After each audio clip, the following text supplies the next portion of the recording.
बिस्मिल्लाहिर्रहमानिर्रहीम। अस्सलामु अलैकुम मोहतरम नाजरीन। आज की वीडियो में गाज़ियों के सरदार हज़रत अब्बास अलमदार अलैहिस्सलाम की कब्र अक़दस और उसके गिर्द घूमते पानी की बात करेंगे। क्या आप जानते हैं कि वो पानी कहाँ से आया? पानी क्यों हज़रत अब्बास अलैहिस्सलाम की कब्र के गिर्द चक्कर लगाता है? क्या तारीख़ी हवालों में इस पानी का कोई ज़िक्र मौजूद है? ये पानी अगर इतने सालों से खड़ा है तो इसमें बदबू पैदा क्यों नहीं होती? क्यों पानी कम या ख़त्म नहीं होता? इन सब सवालात के जवाबात के लिए हमारी वीडियो से आखिर तक जुड़े रहिए। बात शुरू करते हैं इराक़ के पानी से, जहां पर नमकीन और खारे पानी के अलावा पानी मिलना तकरीबन नामुमकिन है। इस हाल में हज़रत अब्बास अलमदार के रोज़े पर मीठे पानी का होना साइंसदानों के लिए इंतहाई परेशानी की बात है।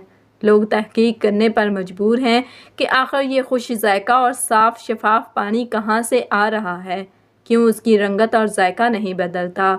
आइए पहले आपको बताते चलें कि हज़रत अब्बास हज़रत मौला अली और उम्मुल बनीन के फ़र्जंद हैं। 61 हिजरी में करबला में अपने भाई हज़रत इमाम हुसैन अलैहिस्सलाम के साथ शहीद हुए। हज़रत इमाम हुसैन के हुक्म पर आप पानी लेने के लिए अलकमा नहर पर गए और बड़ी बहादुरी से नहर से पानी भरा, लेकिन वहां पर ही उमर बिन साद के सिपाहियों ने उन्हें शहीद कर दिया। आपकी उस मकाम पर दफन कर दिया गया जहां शहादत हुई। फिर वहीं पर हरम हज़रत अब्बास तामीर किया गया। कहा जाता है कि वही पानी जो आप नहर अलकमा से लेने गए थे लेकिन खैमों तक ना पहुंचा सके, अब भी उस निस्बत से पानी आपके रोज़े में मौजूद रहता है। करबला के मैदान में शदीद प्यास के बावजूद भी हज़रत अब्बास अलैहिस्सलाम ने पानी पर कब्ज़ा करने के बाद अपने आका हज़रत इमाम हुसैन अलैहिस्सलाम और उनके अहलो अयाल की प्यास को मद्देनज़र रखते हुए पानी नहीं पिया था। लिहाजा पानी खुद ही अब्बास अलैहिस्सलाम के पास चलकर आ गया। वीडियो में आगे बढ़ने से पहले आपका सरदाब के बारे में जानना भी बेहद ज़रूरी है। हज़रत अब्बास के रोज़ा मुबारक का अहम हिस्सा सरदाब है, जहां उनकी हकीकी कब्र मुबारक मौजूद है। यह सरदाब 7वीं सदी हिजरी में तामीर किया गया था। सरदाब की दीवारें इंतहाई मोटी और चौड़ी बनाई गई हैं। इसमें बहुत सी गैलरियां और तंग रास्ते हैं। इसके तकरीबन दरमियान में ज़मीन में एक लोहे का दरवाज़ा है। ये दरवाज़ा उस रास्ते पर खुलता है जो सरदाब की तरफ जाता है। ये रास्ता 8 सीढ़ियों पर मुश्तमिल है और 8 सीढ़ियों के बाद सरदाब का फ़र्श शुरू हो जाता है। सरदाब वाली गैलरी में बाज़ जगह कब्रें भी हैं और गैलरी की दीवार जो कि हज़रत अब्बास अलैहिस्सलाम की कब्र अक़दस के करीब है, इसमें मेहराब नुमा ताक बनाए हुए हैं। बाद उनके सामने दीवार बनाकर उन्हें बंद कर दिया गया था, लेकिन मज़कूरा मंसूबे के तहत इस दीवार को ख़त्म करके नई दीवार बनाई गई है और इस दीवार में सोराख रखे गए हैं और संगे मरमर लगाने के बाद सरदाब की गैलरी मज़ीद 10 सेंटीमीटर तक तंग हो गई है। संगे मरमर भी मज़कूरा मंसूबे के तहत ही लगाया गया था। सरदाब में बने हुए मेहराब नुमा ताकों की तादाद 13 है और ये सब पमाइश में एक दूसरे से मुख्तलिफ हैं। हज़रत शेख अलीम अब्बास, जिनकी उम्र अब 76 साल है, वो पिछले 36 साल से हज़रत अब्बास अलमदार अलैहिस्सलाम के रोज़े पर खादमे आला रहे हैं।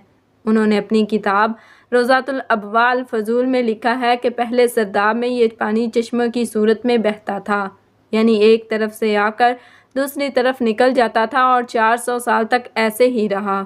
उसके बाद पानी ठहर सा गया और कभी कभी हरकत करता है। ना पता चलता है कि पानी कहाँ से आता है और कहाँ चला जाता है, लेकिन मुझे लगता है कि ये हज़रत अब्बास की कब्र मुबारक के आसपास ही ज़मीन से मुसलसल निकलता रहता है।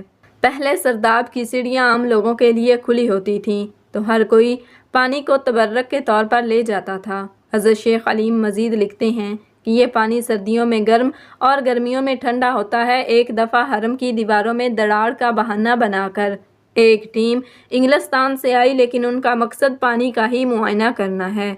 लेकिन खुदा की करनी ऐसी हुई कि जब तक वो टीम इंग्लिस्तान वापस नहीं चली गई तब तक पानी कम होता होता ख़त्म हो गया और फिर एक दिन दोबारा नमूदार हो गया।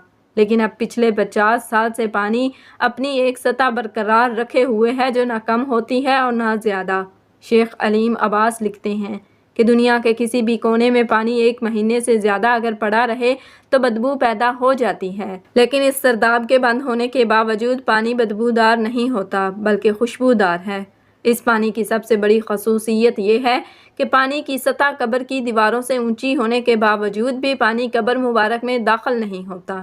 اللہ اکبر، کیسا معجزہ دکھا رہا ہے اللہ تعالیٰ ہم کو، اور کس قدر خوبصورت بات ہے کہ پانی قبر میں داخل نہیں، 400 سالوں سے پانی کھڑا ہے، لیکن نہ بدبو ہے اور نہ ہی کسی قسم کا کوئی کھارا پن، نہ پانی گندا ہوتا ہے اور نہ ہی اس میں کسی قسم کی کوئی فنگس پیدا ہوتی ہے۔